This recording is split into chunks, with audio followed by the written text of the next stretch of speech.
Good morning, City of Pittsburgh and the Clean Pittsburgh Commission. My name is Lori Beth Jones. My pronouns are she, hers, and I am co-chair of the Clean Pittsburgh Commission. I am a resident of Crafton Heights on West Side District 2, and we're happy to be here with you for our regular standing commission meeting on the second Thursday of the month. Just if we could really quickly do some introductions. Up first for introductions, I'd like to select my co-chair, Christopher Mitchell. I'm Christopher Mitchell, anti-litter specialist with the City of Pittsburgh Department of Public Works and co-chair of the Clean Pittsburgh Commission and Northside resident. I'll go ahead over to Sarah because I see she's on screen. Hey, good morning, everyone. Sarah Kinter, Director of the Department of Permits, Licenses, and Inspections, and I'm over here in Stanton Heights. I will pass it on to Omoye. Hi, thank you, Sarah. My name is Amaye Akweli, pronouns are she, her. I live in Point Breeze, and I represent the city's Environmental Services and Recycling Division. But yeah. Hi, Erin Tobin.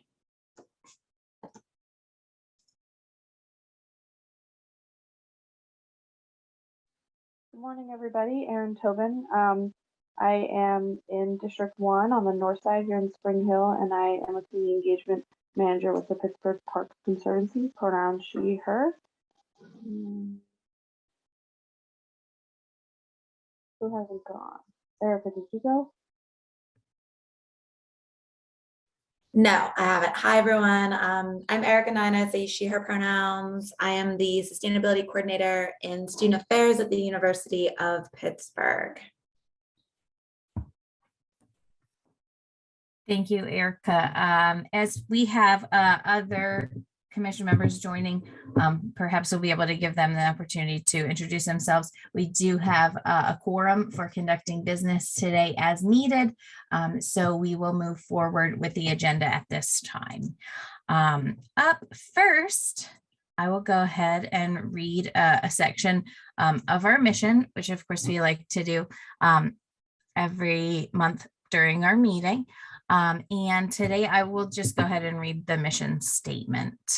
The Clean Pittsburgh Commission will act as the primary resource for addressing quality of life issues in Pittsburgh's communities through waste and recycling education, community cleanups, beautification, and ordinance enforcement. We will coordinate communication to empower community organizations to maintain and improve neighborhood environments. We will maintain strong communication with city departments and officials for support in addressing neighborhood problems. We will facilitate collaboration between community groups, residents, and city government to reach the most effective solutions to neighborhood problems within the commission's scope. We'll coordinate work with local volunteer organizations and groups to support neighborhood cleanups. We use funds to address neighborhood problems on a citywide basis, and we will work cooperatively towards the goal of zero waste in the city of Pittsburgh. Thank you all for being with us this morning. If I could direct your attention to our monthly agenda, which is attached to the calendar event for today's meeting, and entertain a motion to accept the agenda as it stands. Can you, I sent a request to have access to the document. I'm not sure why I didn't have it before. Okay. But yeah, or you could broadcast it, share screen, but I did not get a chance to look and I forgot to re-up that ask, so. I can share my screen. I'm always like, I know I can't put it in the chat, but I can share on my screen. Here we go. I will do that, and then I will find your request. Can you see it? Yes, you can see it. Okay.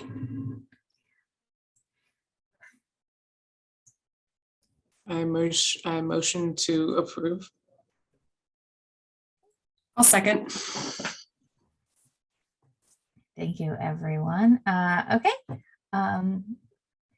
At this time, last month's meeting minutes are not available, so I will move to, we'll just put those in for approval in June. That'll be fine. We've certainly approved more than 1 month of minutes at a time previously. So someone need to second that? I'm not probably.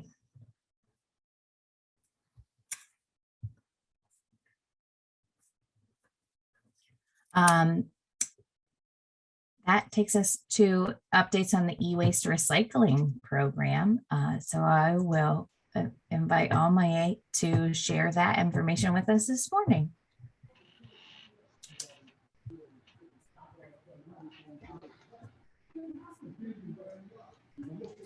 I was next on the list. I was, I just kind of run away from my desk for a second. Yeah, so this discussion would be on with Alicia. She won't be joining us till 10:30, but I guess I will get started.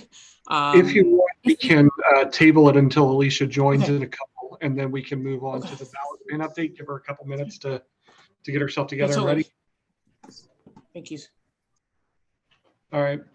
Ballot bin update. We still don't have the bins. They got held up at customs for a little bit.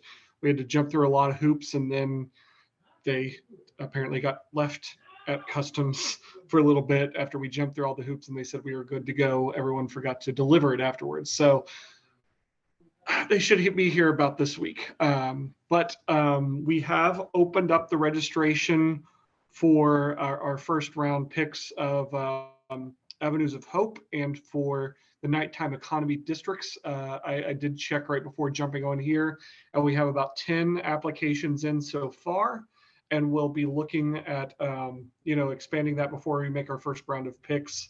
We'll be with our first ballot bin placement, we'll be on city property, probably at the city county building. We'll do a small sort of press event there, announcing that these are going to be going out and looking for partners, first starting with Avenues of Hope and the nighttime economy districts, and then after that into neighborhood groups and associations. So we're a little behind schedule just from not receiving them yet, but a lot of things are in place, and we're looking to move forward very quickly once they're actually here.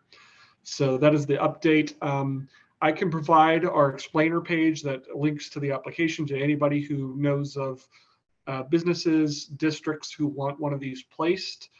We can share that out in an email after this meeting, as well as through our newsletter. And that about brings us up to speed on all things ballot bins. We're way behind, but things are moving. Do we have any questions about the bins?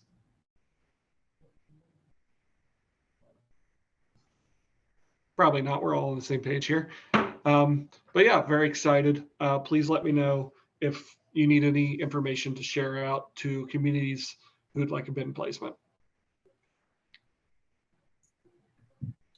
I just want to comment that the Mount Washington CDC posted about the ballot bins in some of their social media this week, and actually got a lot of positive responses. So I was excited to see that on my little District 2 watching this week. So yay!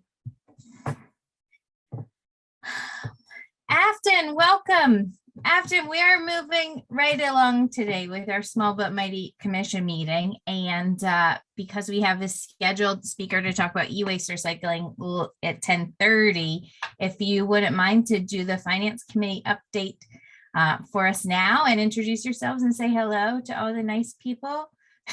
Sure. My name is Afton Giles. I am the Senior Sustainability Coordinator for the City of Pittsburgh out of the Department of City Planning.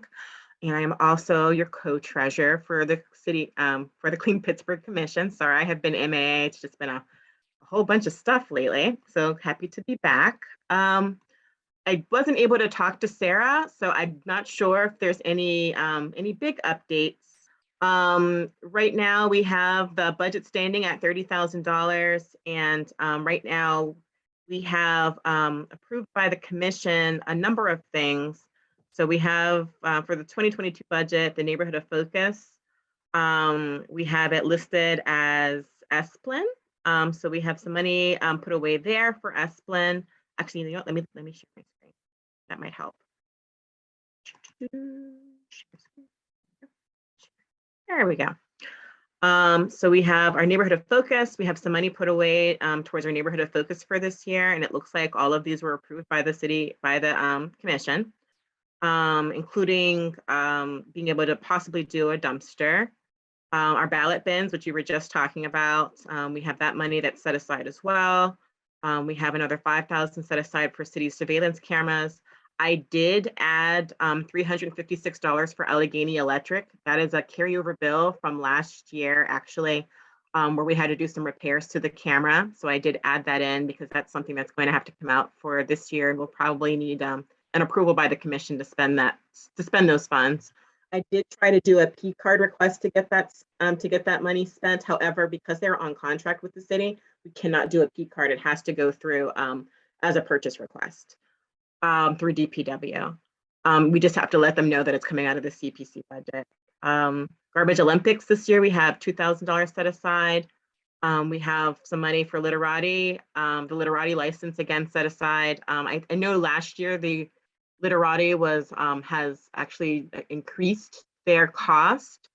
We have $5,000 set aside for it, and I think at some point during this year we'll have to reach back out to literati to see if there's going to be an additional cost for their service or if they'll be willing to hold it at $5,000 for us. And if they do increase it as a commission, we're going to have to decide if it's a service that we want to continue to use. We did not allocate any money yet for Stop the Violence Vacant Lot project. However, that is on the books for something that we want to possibly discuss at a later date. And same thing for, I'm not sure what PGH is. And I know we have a new e-waste vendor, so I'm not sure what we're going to do for subsidies this year, but we have a little over half of our budget at least allocated, but that does leave us some funding left to put towards projects. And that is your finance report. One update I wanted to mention is that we have worked it out with literati and it will stay at 5,000. Okay, So great. that'll come out in November, I believe, is when the next billing is. Awesome. Good stuff. Thank you. We are just motoring here today. So I'll stall until our special guest speaker comes to tell us about e-waste subsidies.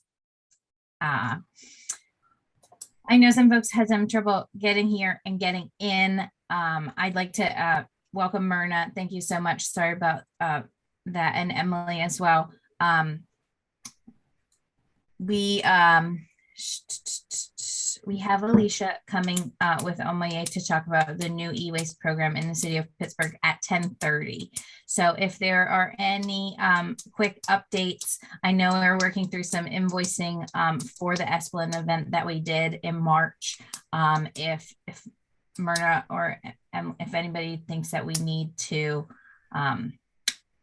follow up on that, I think those things are working out fine, but if there's something I'm missing there.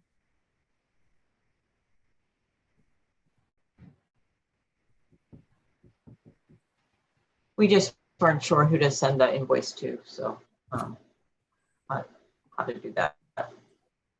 To Afton. Yeah, I will take the invoice.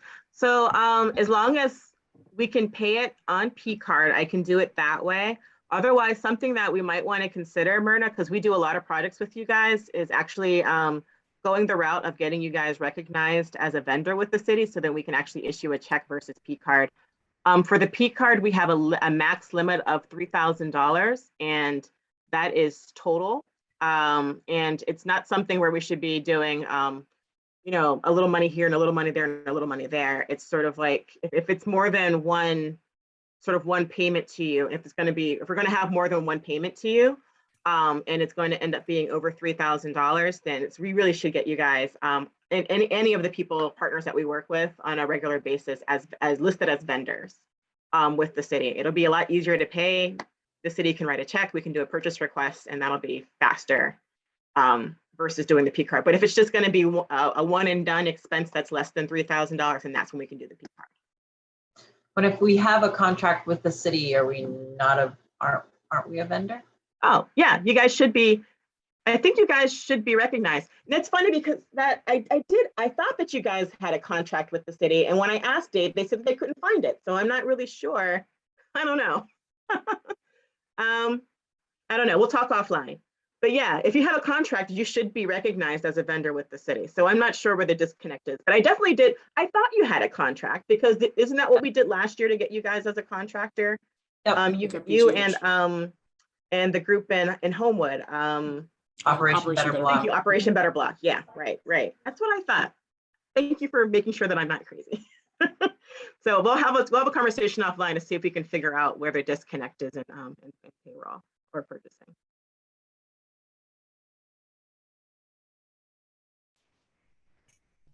While we're waiting, I did want to apologize about April was not able to get out a newsletter because of unforeseen difficulties between one, my computer has been having a lot of troubles, and then two, I ran into a couple unexpected medical things that took me offline and my computer offline kind of at the same time all through the last half of April. So I do apologize, especially to the great groups who got me information to include in it, but we were not able to get that out. But we will be sending out an email very shortly to collect information for our May newsletter, and this one will actually go out.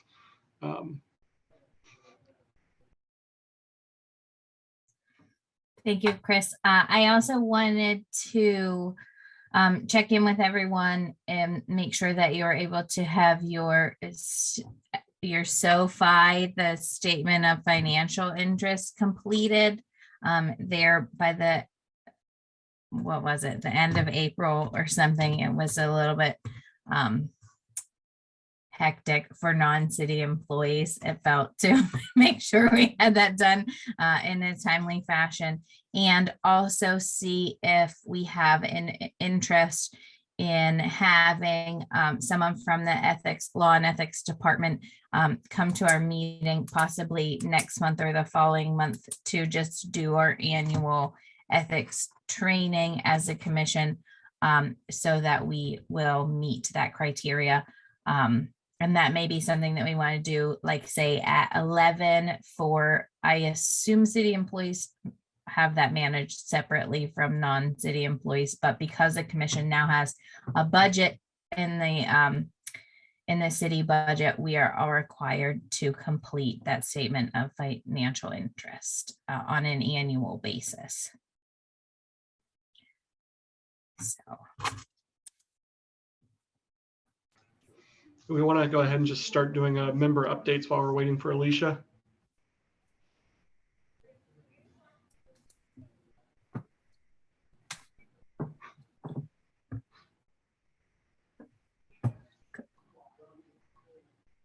Go for it, members.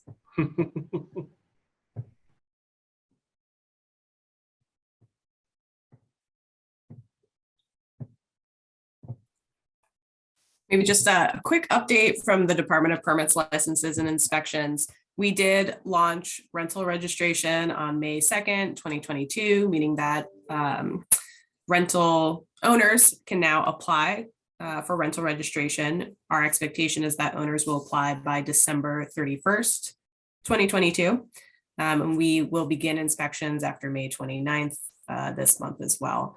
That includes a property maintenance inspection of the exterior and interior of registered units, as well as a lead safety inspection for those pre-1978 structures. So excited to finally have that launched and out in the world. We'll keep the group posted on registrations as they come in, and very soon we'll be working to connect our API or our O data feed from our system to Civic Central, which is the place where we post all of our data, so folks can see who's registered and if there's any violations at those locations.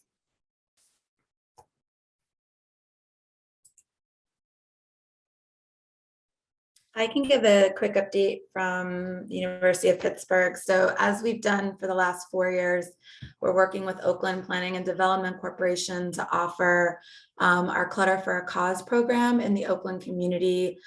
We've just solidified our dates. It'll be July 29th and August 1st from I want to say 10 a.m. to 1 p.m. Location to be decided, but it will be in South Oakland, in a spot where folks will be able to pull in and bring any unwanted items that they want to donate or recycle. This is open to community residents as well as University of Pittsburgh students and faculty and staff. And so folks that live in the Oakland community are welcome to take advantage of this collection. The only items that we cannot take are rugs, foam mattress toppers, and upholstered furniture that is in really, really bad shape. Other than that, we will take pretty much everything, including textbooks, non-perishable food items that's not expired, or actually if it's expired, you can bring it to us, we'll compost it. And we take electronics, we will take any sort of small household items, anything of that fashion. Is this information online? Would you be able to share a link offline? Or? Yeah, we'll be putting it out there only. We are working on the webpage right now. Okay. And actually that is somewhat related to that email that I sent you and Alicia earlier this week as well. Yeah, that's right. Okay. Yeah. Thank you.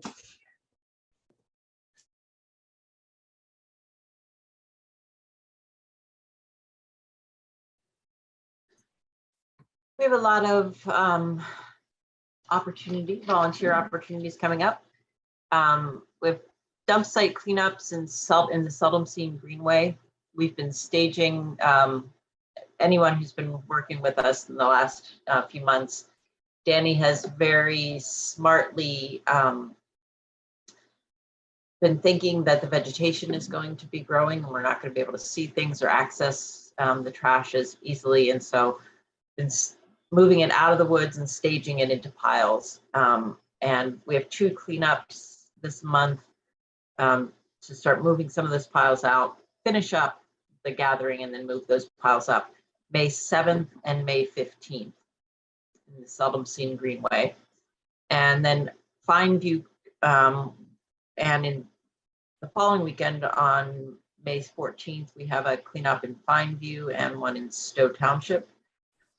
And then we have, on our riverfront cleanups, we have on May 21st, we have a riverfront cleanup in Kilbuck, and on May 25th in Aspinwall. I know those are out of the city, but still, you might want to be involved. And we're still giving out litter kits to anyone who wants them. And Litter League is going strong. And we're going to be hiring, and we are hiring right now. So if we're hiring a part-time dump buster crew member, 10 to 15 hours, we'll be hiring a program manager and a development director. So yeah, if you be on the lookout for some job postings. Thanks. Thank you, Myrna. Do any of our other organization partners have updates right now for today's meeting? I can give an update. It's not necessarily specific to today's meeting though. Okay. Okay, just if we're just using some time. So I've been working on the USDA community composting grant. So that's going pretty well. We just wrapped up with Carnegie Mellon University. We were able to team up with their human-centered interface technical development team, and they came up with a really cool website for us that I'm really looking forward to deploying. So we'll be working with PRC in order to get some of the database information that's going to feed into that filled out over the next couple of months so that we can deploy it next year. So just be on the lookout if you are in the business of composting or waste management, that you might be reached out to asking for some information so that when people are looking for places to take their compost, we have accurate information on places to take it. And that database will be, we're going to try to get all of the businesses that are in the city of Pittsburgh and within about a 10-mile radius outside of the city of Pittsburgh, because we know that we don't exist in a vacuum. And especially for the people that are on the border areas, the closest place to you might be actually like a Wilkinsburg if you're in Homewood, basically, versus somewhere else. So that's coming through down the pipe for us. we're also getting ready to try to find a new vendor. We were going to have a mechanical composter deploy that in Homewood, actually, so that we can start composting some of the food waste that comes from the senior program at the Homewood Senior Center. Unfortunately, that ended up falling through. So we're actually looking for a new composting solution for the Homewood Senior Center. We're still going to try to do a mechanical composter. So if you guys have any ideas, that'd be really awesome. I'm sort of open to all things right now so that we can try to fill that void. And let's see, we're also looking for interns for the summer. So if you guys are recently graduating students, or if you're in college or whatever, and I don't even think that you have to be in college. I think the only requirement for an intern is that you live in the city of Pittsburgh. And you're interested in learning more about city planning, we encourage you guys to go on to the City of Pittsburgh's webpage and apply for a planning internship. These are experiential internships, so they are unpaid internships for the summer, but we unpaid internships sometimes lead to other paid opportunities, as well as it's really a good networking opportunities as well. And the other thing that we've been working on in the sustainability world, we got a lot of requests for information about how we can do a better job of living with our urban wildlife. And of course, coexisting with urban wildlife, of course, comes down to trash. So making sure that you have the proper fencing and things put up, and of course covering your trash, making sure that you have a lid on it is really important. And that's a really good way to make sure that we are keeping our wildlife friends sort of away from some of our homes and not attracting them to us where they can cause mischief. And one of the things that I had an intern work on this past year with us, or past semester, was working on a wildlife guide and how we can sort of better coexist. So we're actually wrapping that up now, and we'll have that posted that has some tips and tricks for how to be a better neighbor with our urban wildlife. And that will be cross-listed with our Department of Animal Care and Control. So I think that's it for my sustainability world. Afton, to jump on what you were just talking about, the urban wildlife, pre-administration change, we had been trying to work with, out of our office here at DPW, worked with a humane society because their concerns were about the raccoons getting in, and then obviously people calling to have raccoons put down for getting into their trash and things like that. So we had worked on a campaign for those bus stop ad spaces, since that was free and available to us. But when the administration change happened, everybody in that office sort of vacated, and nobody knew what happened to those requests for new bus ad placements. So there's already a campaign that was worked out and ready to go to be put in there, but we just don't know who's in charge of that right now, if the mayor's office has the capacity to put out those ads. But if you're looking to update information on there based on what you've got in your guidebook and things like that, it might be a good time to re-up that conversation and see where those are at. That would be perfect. I'll reach out to you after the meeting to see, so that we can at least make sure that whatever you guys have and what we have is the same sort of messaging and languaging. So I think that'd be perfect. Thank you so much, Chris. Yeah. Good work, everybody. I'm in the last call for partner organization updates. And now, I'm not a mouth trumpet. I should have just brought the regular trumpet, because we're moving on to our agenda item regarding e-waste recycling. Woo! Welcome, Alicia and Omiye is here. Thank you so much for being with us this morning.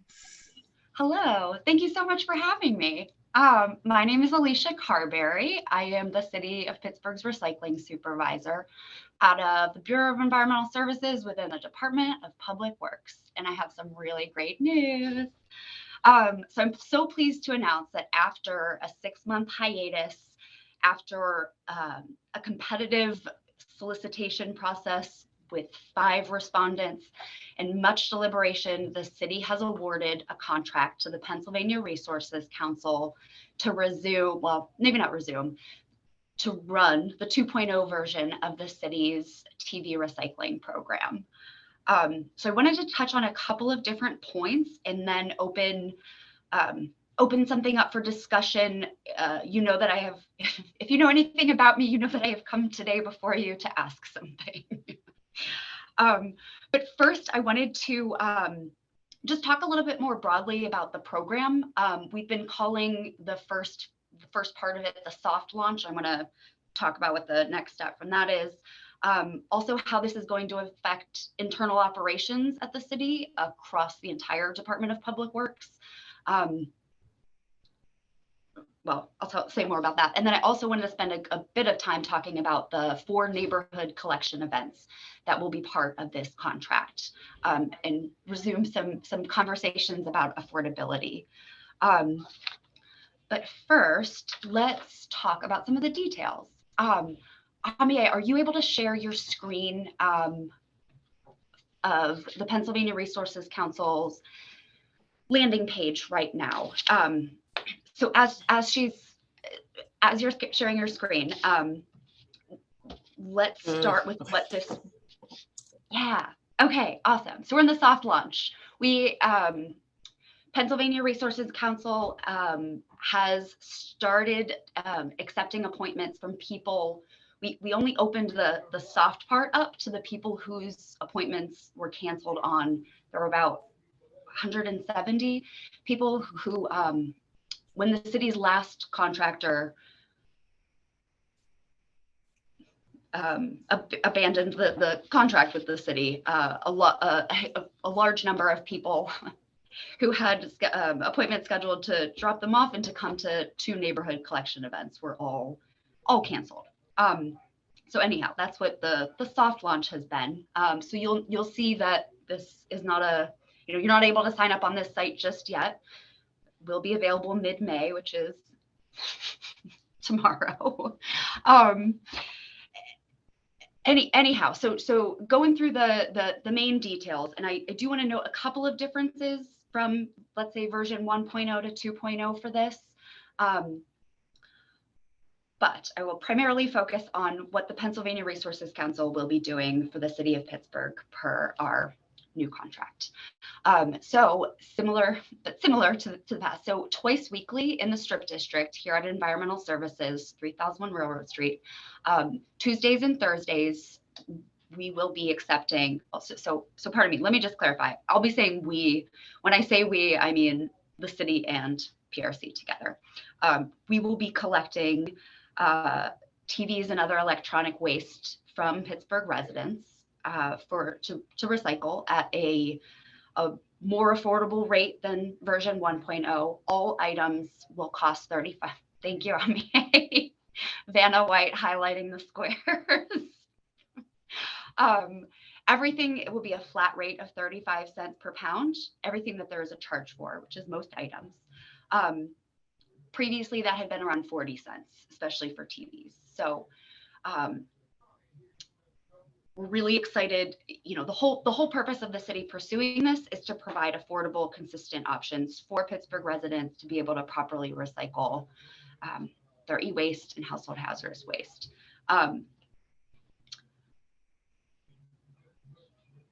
A goal of that too, which we'll talk about with neighborhood events, you know, underlining that affordability and meeting people where they are in an accessible way. I feel like that there's a series of other things I could say there, but I don't have that note in front of me. Okay, soft launch. So let's see, twice a week, Tuesdays and Thursdays. Everything is by appointment. The appointments take absolutely no time to sign up for. They are for a 10-minute slot to come down, primarily via vehicle.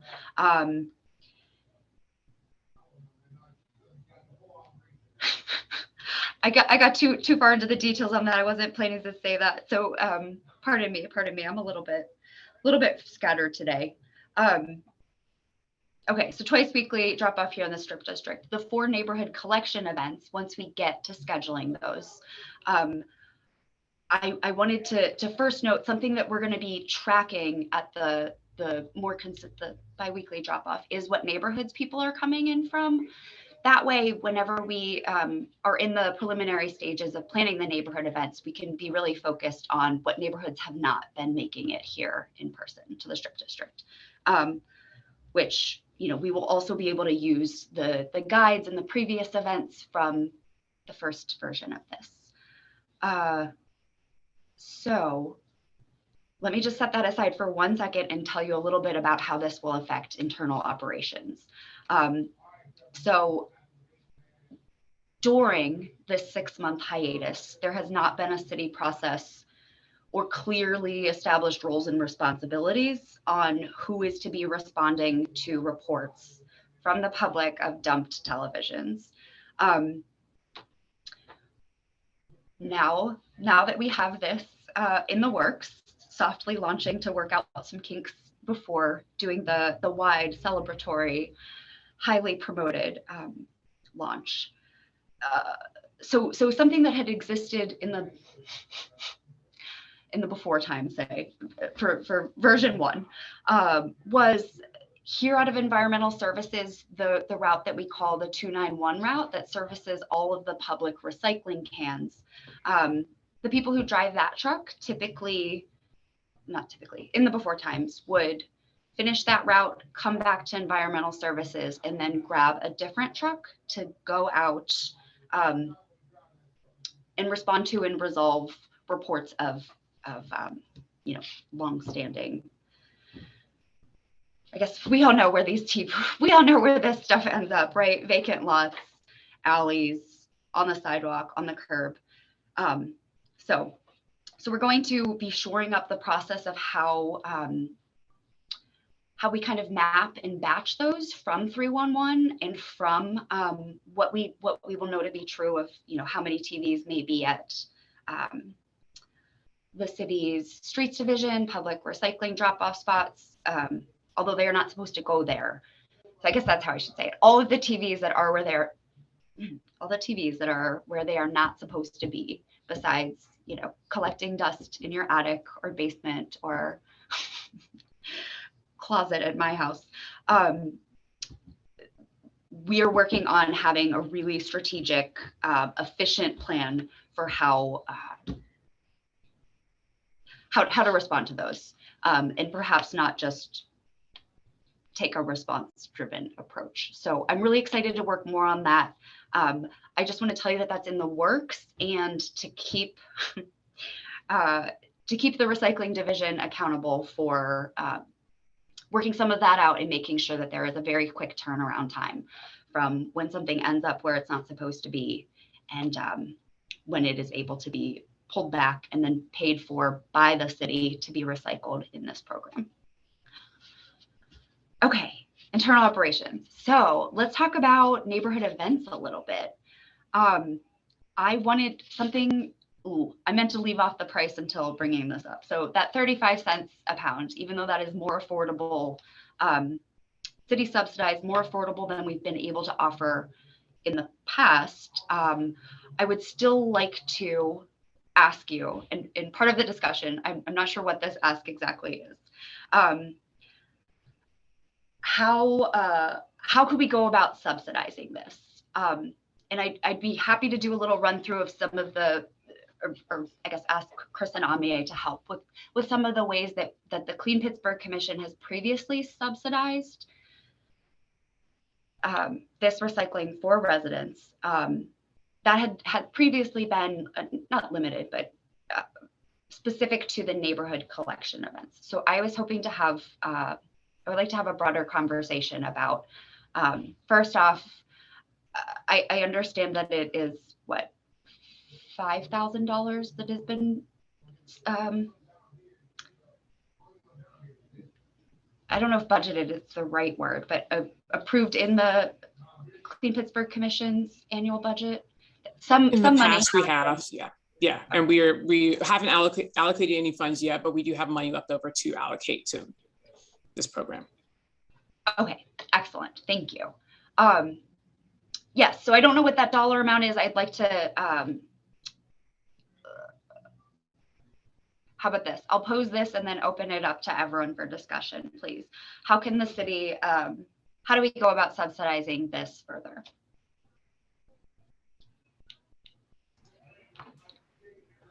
I know previously we attempted to use vouchers. I think getting that reach to, having that reach to people that we intended, people who need the assistance, no judgment, they just didn't have access or just, they didn't reach them, right? I think that's one of the things we want to try to work out is better reach.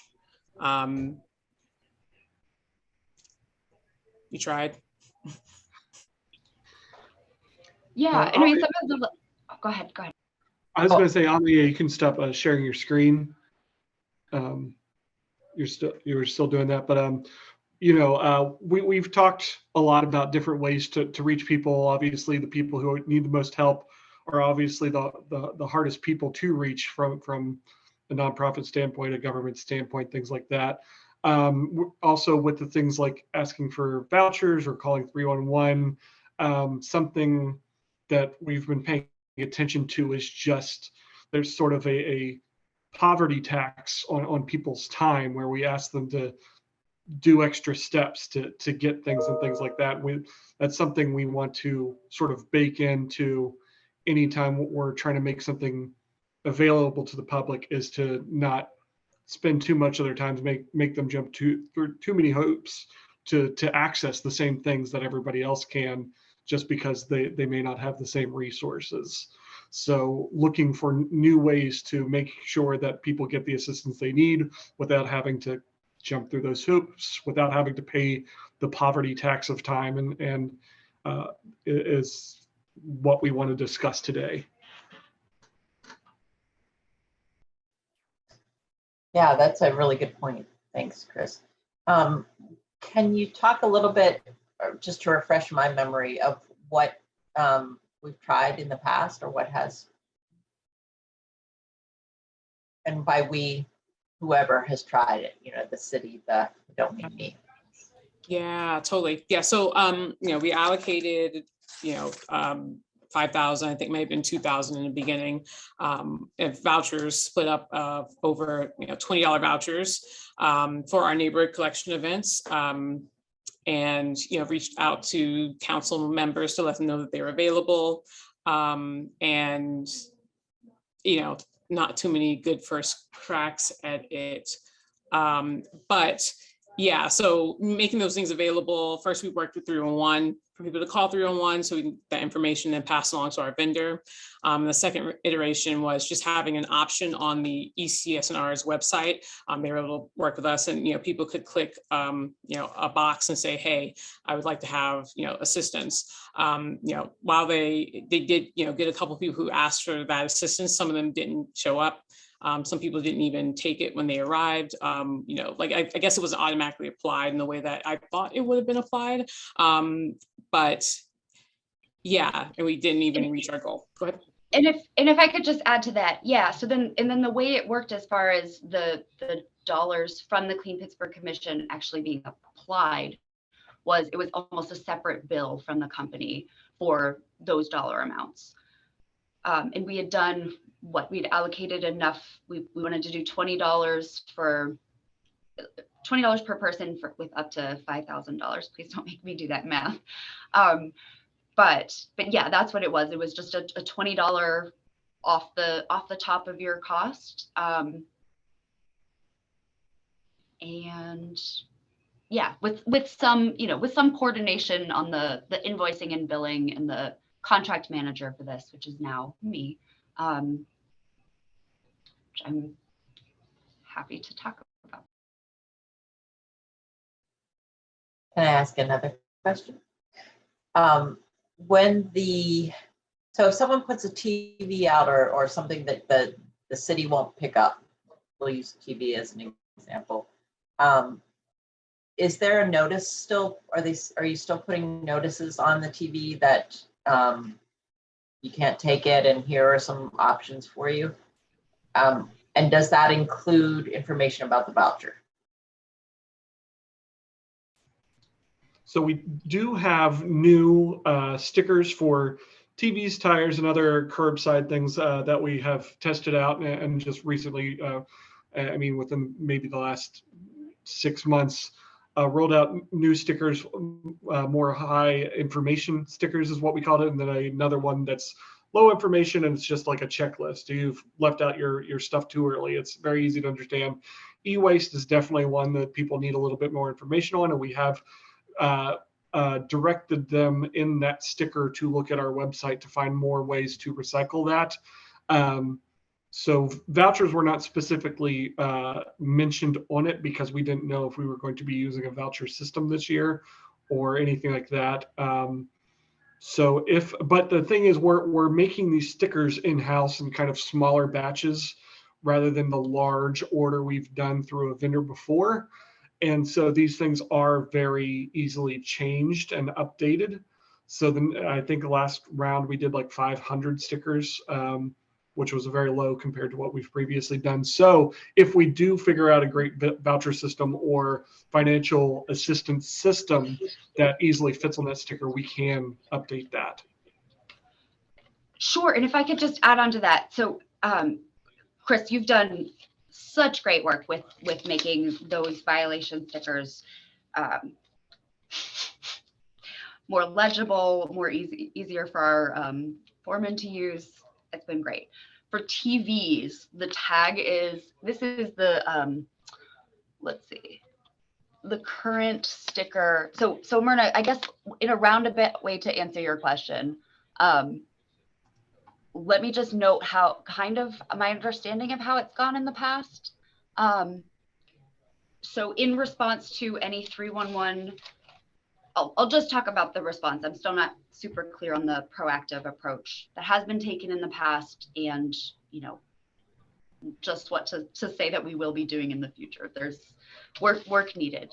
But in the past, it had been in response to a 311 report that there is a TV sitting somewhere. One of our environmental services foremen, during the course of their route would stop by, verify that it's there, and slap one of these stickers on it. So just to loop back to that, Chris, like the need for a specialty, one stop or if ever a need for a specialty sticker, it's this one, and we will have to talk about that. I will say that's the old sticker. I'm going to share what our new one looks like.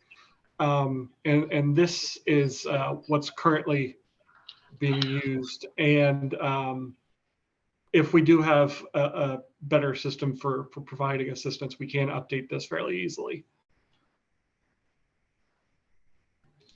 Oh my gosh. Thank you for the refresh. Yeah. I was thinking the rectangles. Duh.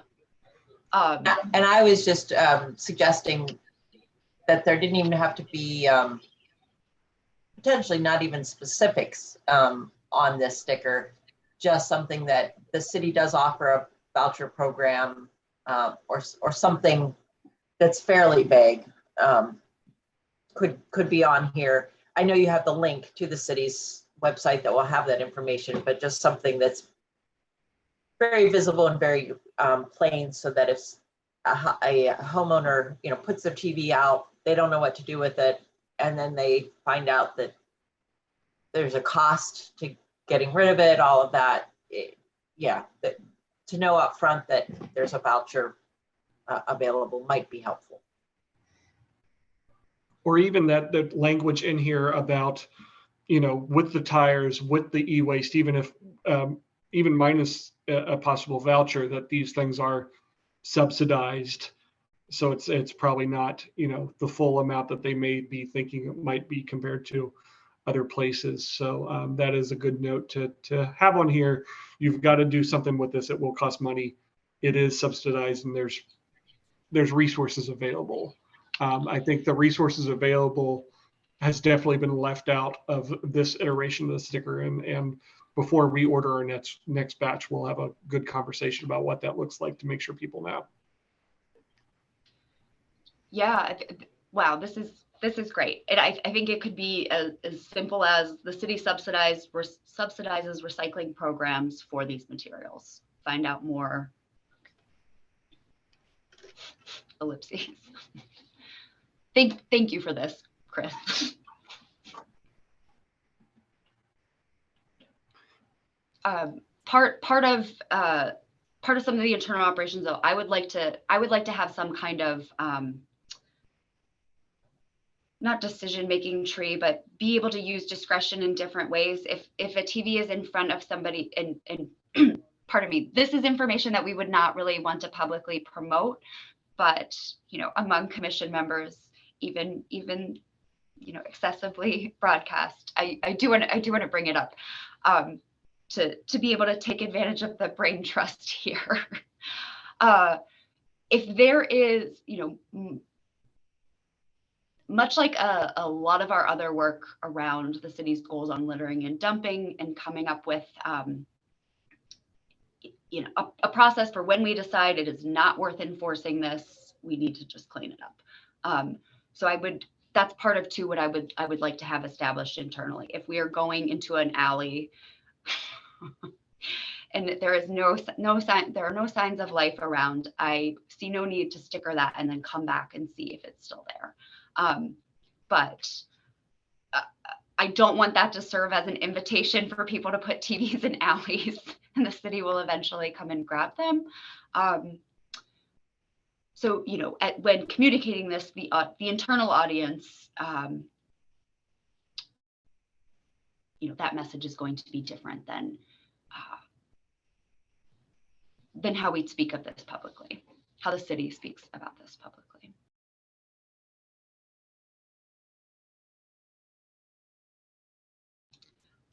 Just one more thing on that though, Myrna, but like Chris mentioned, doing these in small batches, thanks to, I would say, Clean Pittsburgh Commission friend of the commission, Dan Basinski, we are able to better control that messaging and put more timely things on there. So, usually it'd be like, well, we're not gonna have these printed again for 5 years, so hope everything's still true.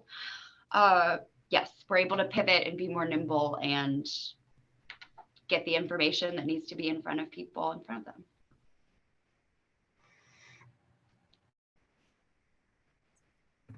When we're, I think we've been talking about trying to target giving additional discounts to people who expressly need them, and they're hard to reach that way. But I'm wondering if there's some sort of way to advertise a discount, not by who you are in a socioeconomic sort of standpoint, but rather everybody wants a TV taken care of, but they don't want to take care of it themselves. Who it's in their alley, and they're like, I shouldn't have to pay money to clean up my own alley. So they just leave it. Maybe there's something we can do where we subsidize illegally dumped TVs. And there's always the worry that people would exploit that sort of loophole, be like, oh, I found this TV outside and so give me a discount, but it's really from their addicts. But at that point, there's somebody who apparently needs a discount, so let's give it to them, even if they're like exploiting the system that we're bringing up. And we could widely publicize, hey, do you have a TV in your alley that's been bugging you forever? We'll help pay for that. Just off the top of my head. I wonder about that too, because my alley is a hot mess and I don't think there's a TV. There used to be a boat that I think the city did come and get finally, but there is like some tires randomly. And for exactly as Chris said, I haven't necessarily touched them yet because I'm like, if I touch them, then they become my problem to try to have to get rid of. So that would be really good for myself internally to know the answer to.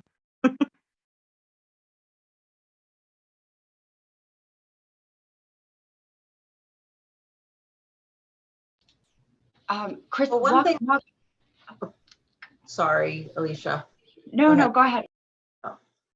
I was just going to point out that people still don't realize that you can take tires for free to the city. That they're free, 2 at a time, and you can take 2 at a time for the rest of your life every day for free. I think that the issue is getting them there, so that's another piece of this potentially, but yeah.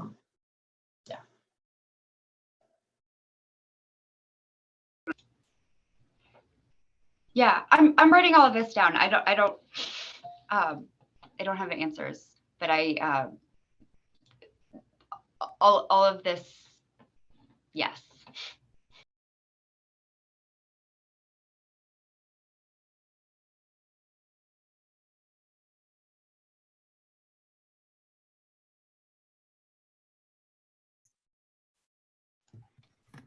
But I don't think we'll have a policy on this set within the next month. So we just really wanted to bring this to all of our great nonprofits who deal with, especially serving the people that the city often fails to serve, and get your takes on it. And we'll continue this discussion, and we're always looking for partners on how to best serve. So we'll bring this up again probably in the next meeting about what we want to do as far as using that specific money for serving the public with e-waste. No answers have to be figured out today. So, but with that, before I dip, could I get some kind of confirmation from you, from the membership, on what kind of money potentially we could, like, are there any specifics that I would be able to walk away from here today with?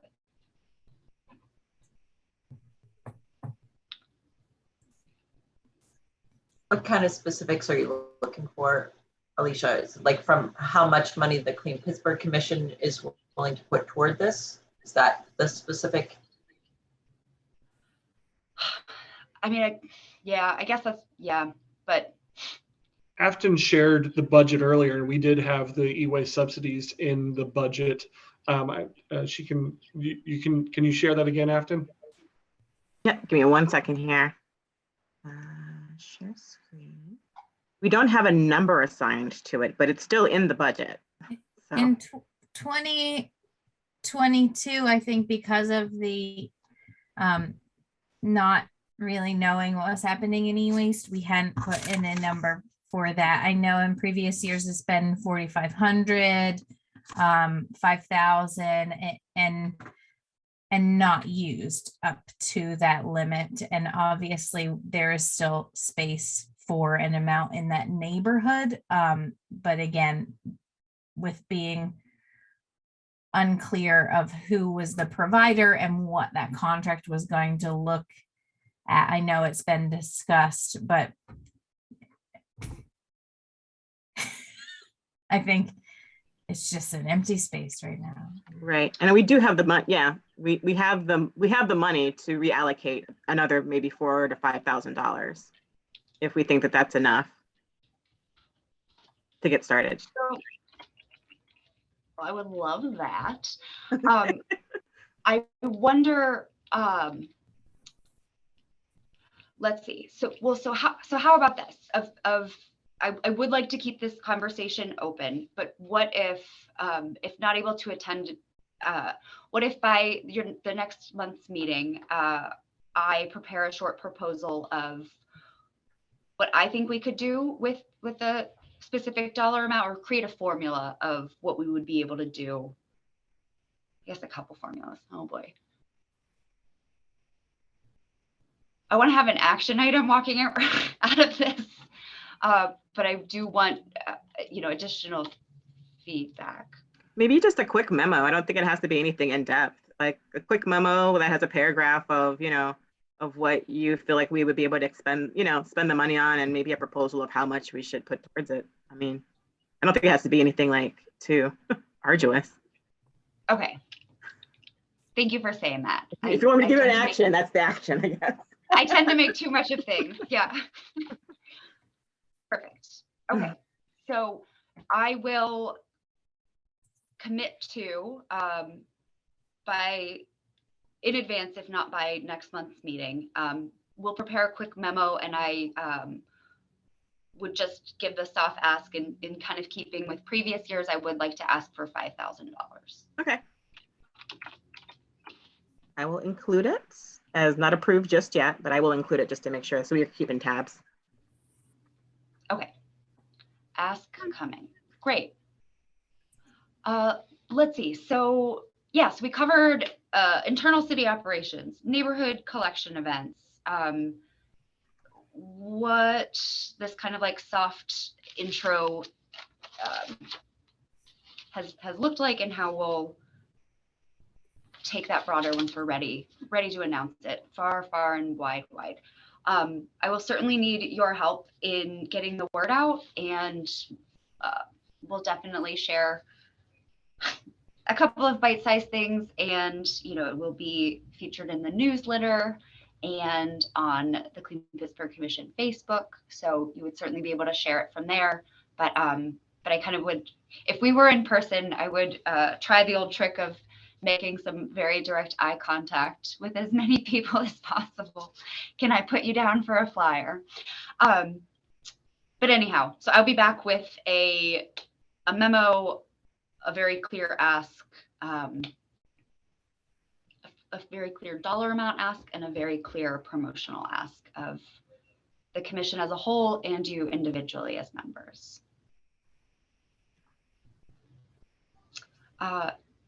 So yeah, in quick sum, does anyone have questions about the city's new 2.0 version of a TV recycling program?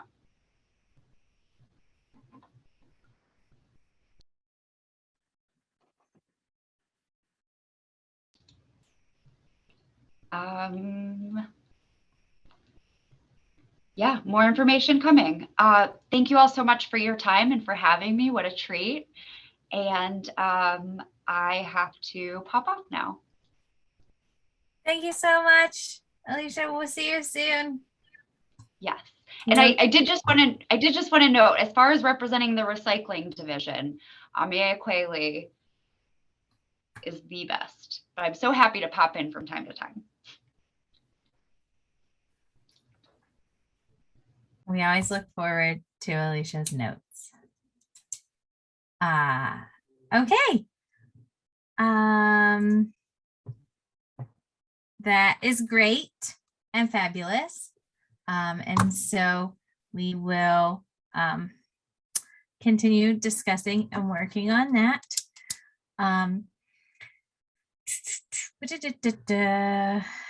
Guest speakers. I have everything else on the agenda. I think we're doing okay with. So if anyone has any insight regarding future guest speakers, I know Chris has been talking with the Creative Center for Creative Reuse.